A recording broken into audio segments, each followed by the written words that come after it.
Chapter 18. Admissible Evidence. The back seat of a New York City Police Department cruiser was a marvel of hostile architecture. The hard plastic seat was molded to enforce a posture of submission, forcing the knees up and the spine forward. Arthur Vane sat in the containment unit. His wrists were cuffed behind his back, the steel biting into the ulna bone. He stared at the wire mesh separating him from the officers. They were discussing a sandwich shop on 9th Avenue. Audio input, irrelevant. Priority, inventory management. Arthur shifted his weight.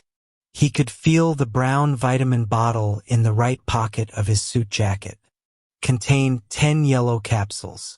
3,000 milligrams of unverified, bodega-sourced gabapentin. Analysis, current state, functional, bodega dose active. Destination, central booking. Procedure, they would empty his pockets. They would confiscate his belt, his shoelaces, and the bottle. Consequence, if the bottle is seized, withdrawal begins in approximately 5 hours. He remembered the mock-up on his bathroom floor, the akathisia, the feeling that his bones were vibrating. He could not endure that in a holding cell surrounded by predators. He would break. He would confess to things he hadn't done just to make the noise stop. He had to liquidate the inventory. Now, Arthur looked at the officers. The driver was watching the road. The partner was scrolling on his phone. Arthur leaned to his right. He pressed his shoulder against the door panel, using the friction to slide the jacket pocket upward. His hands were pinned behind him, but his fingers were long, skeletal, and dexterous. He strained his fingers, exploring the fabric. He found the pocket opening. He dug inside. He felt the smooth plastic of the bottle. He manipulated the bottle, turning it upside down. It wasn't a child-proof cap. It was a cheap snap top. He pressed the bottle against the seat cushion and squeezed. Pop. The sound was masked by the cruiser hitting a pothole. Arthur worked his fingers into the bottle. He couldn't grab them individually. He had to dump them. He maneuvered the bottle opening toward his cuffed hands. He shook it gently. The capsules spilled into his palm. They were sticky with humidity. 10 pills. Now came the impossible part. He was handcuffed. He couldn't bring his hands to his mouth. He looked at the floor of the cruiser. It was covered in rubber matting, stained with fluids he didn't want to identify. Option A, drop them and leave them. Result, withdrawal. Option B, the contortion. Arthur waited until the cruiser stopped at a red light. My back. Arthur groaned loud enough for the officers to hear. Muscle spasm. I need to stretch. Sit still. The partner barked without looking back. Arthur slumped forward, sliding his torso down until his chin was almost on his knees. It looked like a stretch. In reality, it was a geometric alignment of his hands and the seat cushion. He dropped the pills onto the hard plastic seat behind him. He twisted his body, pressing his face into the crevice of the seat, searching like a foraging animal. He found the pile. He opened his mouth and pressed his lips against the plastic, inhaling the capsules. He got 4. He swallowed dry. He went back for the second cluster. 3 more. The light turned green. The car lurched. Arthur gagged. The dry gelatin stuck in his throat. He forced a swallow, his eyes watering. You all right back there? The officer asked, glancing in the rearview mirror. Arthur sat up, wiping his mouth on his shoulder. He had managed to consume 7 of the 10 pills. 3 had fallen onto the floor mat, lost to the void. Ingested load, 2,100 milligrams. Status, Safe for approximately 24 hours. Just nausea, Arthur said. Car sickness. Central booking was not a room. It was a processing plant for human misery. Arthur was led through a series of checkpoints. The air smelled of industrial cleaner and unwashed bodies. Shoes, belt, tie, jacket. The officer was a woman with eyes like flint. Arthur complied. He kicked off his loafers. He handed over his belt. He took off the jacket. She patted him down. She checked his pockets. Empty, she muttered. She didn't look at the floor of the squad car. She didn't know about the 2,100 milligrams dissolving in his stomach. Arthur felt a flicker of intellectual superiority. He had outmaneuvered the system again. They took his picture. Turn left. Turn right. They took his fingerprints. The ink was cold. They led him to a holding cell. It was a concrete box containing 20 men and one stainless steel toilet.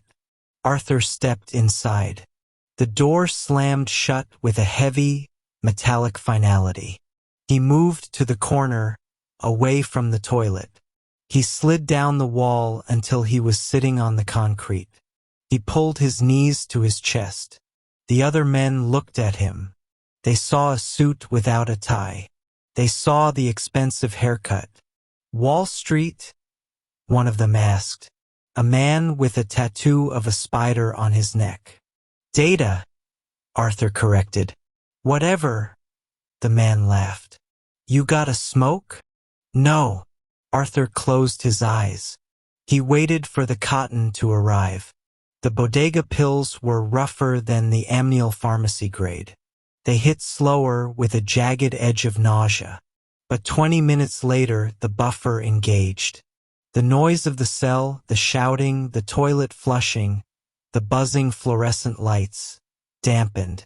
The panic about the lost job, the lost Elena, the impending felony charges. It all receded behind the glass wall. He wasn't in jail. He was just in a waiting room. He opened a spreadsheet in his mind. Variable 1, legal defense. He needed a lawyer. Thorne would likely block access to company counsel. He would need a private retainer. Variable 2, assets. He had savings, but the rent in Long Island City was high. Variable 3, supply. The spreadsheet stopped loading at variable 3. He had 24 hours of chemical silence inside him. After that, he was at 0. He looked at the spider tattoo man. How long until arraignment?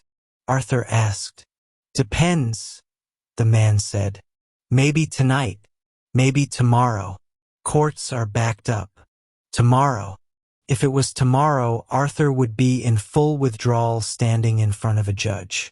He would be twitching. He would be hallucinating phone rings. I need a patch, Arthur thought. He looked around the cell. He scanned the other occupants. He wasn't looking for threats. He was looking for inventory. He saw a man in the opposite corner. Older. Trembling. The man was holding his stomach, rocking back and forth. Withdrawal, Arthur analyzed. Opioids. Then he saw another man. Younger. Asleep on the bench. His breathing was deep, rattling but steady. Arthur's eyes narrowed. He stood up and walked over to the sleeping man. He sat down next to him. Hey, Arthur whispered. The man grunted. You holding? Arthur asked. The man opened one eye. Who's asking? A man with resources, Arthur said. I need a GABergic, Neurontin, Lyrica, benzos. The man smirked. This ain't a pharmacy suit. I know, Arthur said calmly. But supply chains are universal. If you don't have it, you know who does. The drug in his system gave him the confidence of a director. He wasn't a prisoner begging for a fix. He was a manager negotiating a contract. I need to be functional for the judge, Arthur said. If I get bail, I can wire you $500. Immediate transfer. The man sat up. He looked at Arthur. He saw the desperation hidden behind the dead eyes.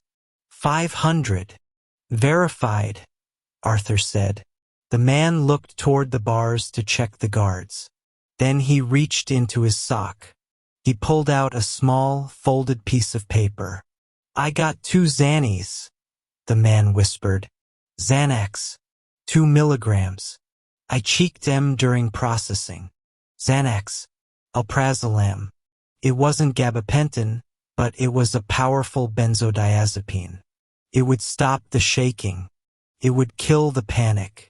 It would keep the glass box intact. Deal, Arthur said. How do I know you'll pay? I'm a data architect, Arthur said. I don't leave loose ends. The man handed him the paper. Arthur took it. He didn't wait. He unfolded the paper and dry swallowed the white bars immediately. He leaned his head back against the concrete wall. He had lost his job. He had lost his girlfriend. He was in a cage. But he had secured the supply.